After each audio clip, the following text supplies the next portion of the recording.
Hey everyone, if you want to properly set up roles and permissions in Discord in 2026, you're in the right place. In this video, I'll show you step by step how to set up roles and permissions in Discord. First, open your Discord server and go to Server Settings. This is where all role management options are located. Next, go to the Roles section and click Create Role. You can create roles like admin, moderator, and member, depending on your server. Now customize each role by adding colors and names. This helps you easily identify different roles in your server. Next, set permissions carefully for each role.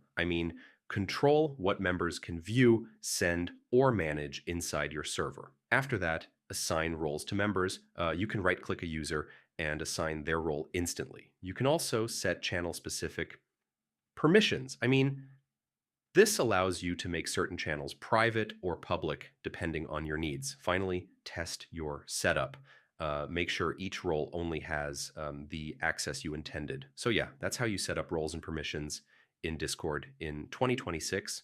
Follow each step carefully, and you'll build a secure and well-organized server. And if this helped, don't forget to check out more Discord tutorials for fast and easy guides. Hey, everyone.